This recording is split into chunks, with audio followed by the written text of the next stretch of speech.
Dios les bendiga. En las historias anteriores hemos platicado sobre las mujeres de fe en la Biblia, cómo impactaron, cómo cambiaron su vida. Y hoy vamos a ver sobre esta historia que a mí es de mis favoritas, una historia de amor, de redención, de lealtad. Y vamos a hablar sobre la historia de Ruth.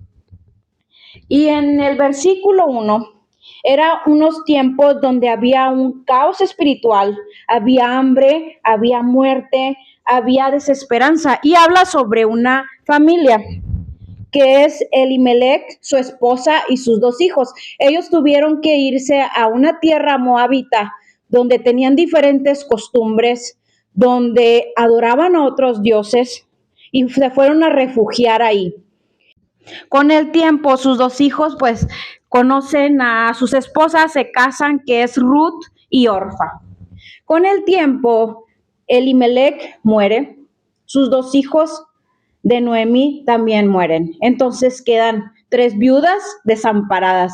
En los tiempos antiguos había una ley que se podían casar con el hijo que quedaba soltero, pero pues aquí eran 3 viudas desamparadas, no había como un derecho legalmente, eran excluidas. Ruth era una mujer moabita. Moab era la nación enemiga de Israel.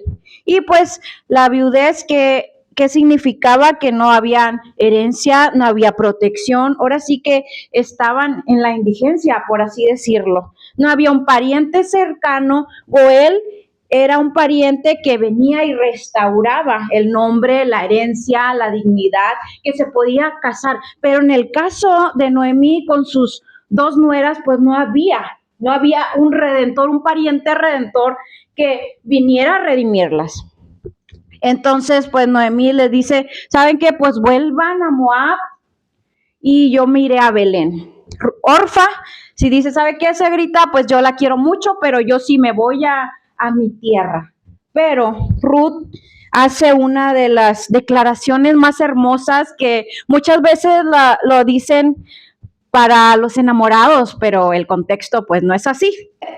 Dice Ruth 1:14, entonces volvieron a llorar juntas y Orfa se despidió de su suegra con un beso, pero Ruth se aferró con firmeza a Noemí. Mira, le dijo a Noemí, tu cuñada regresó a su pueblo y a sus dioses, tú deberías hacer lo mismo, le dice Noemí a Ruth. Pero Ruth respondió, no me pidas que te deje y regrese a mi pueblo. A donde tú vayas yo iré, donde quiera que tú vivas yo viviré. Tu pueblo será mi pueblo y tu Dios será mi Dios. Donde tú mueras ahí moriré y de ahí me enterrarán.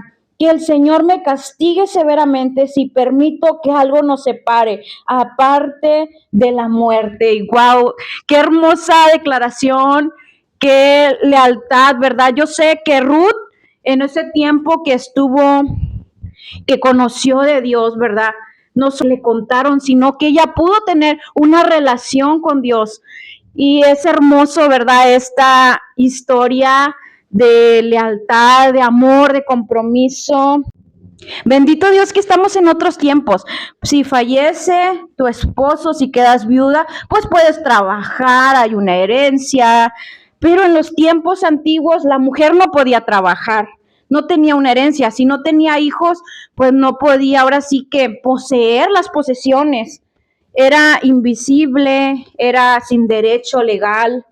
Y ellos se fueron a Belén. En Ruth, en el capítulo 2, dice que había en Belén un hombre rico, muy influyente, llamado Boaz, que era el pariente de Elimelech, que era el esposo de Noemí. Un día Ruth le dice a Noemí, permíteme ir a los campos a ver si alguien me da bondad para permanecer y recoger las espigas de grano que quedan tiradas.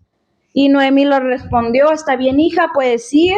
Era un trabajo pesado, era un trabajo muy cansado, que había una ley donde ellos podían recoger lo que quedaba tirado, como de, por así decirlo, las sobras, ¿verdad? Para que ellas pudieran vivir, porque estaban desamparadas, porque no tenían que comer, porque no tenían quien las cuidara.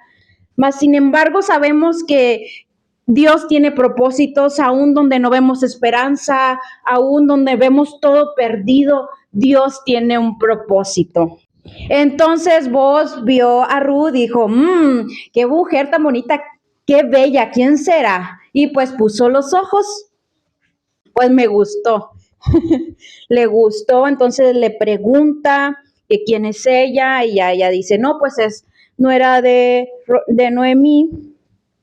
Y dice, escucha, hija mía, quédate aquí mismo con nosotros. Cuando recojas grano, no vayas a ningún otro campo. Sigue muy de cerca a los jóvenes que trabajan en mi campo. Fíjate en la parcela que están cosechando y síguelas.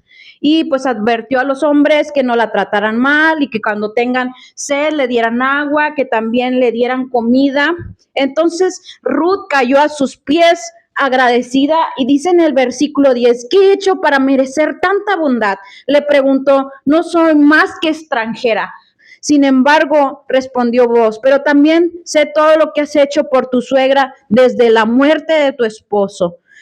Dios vio la fidelidad, el amor, la bondad. Entonces había una esperanza que este pariente lejano pues las pudiera redimir. ¿Por qué vos no se casó de inmediato con Ruth? Vos no era el pariente más cercano. La ley exigía que el pariente más cercano es el que tenía que casarse, el que tenía que redimir. Pero vos actúa con integridad y con respeto a la ley. En Ruth 3:12, aunque es cierto que no soy un pariente cercano, hay otro más cercano que yo. Mas, sin embargo, Dios tenía un propósito. El otro pariente dijo, ¿sabes qué? Pues yo no. Había la opción de decir que si te querías casar o no. Sin embargo, vos pues se casa con Ruth y tienen un hijo llamado Obed. Y de Obed sale Isaí y de Isaí David y ahí viene la descendencia de Jesucristo.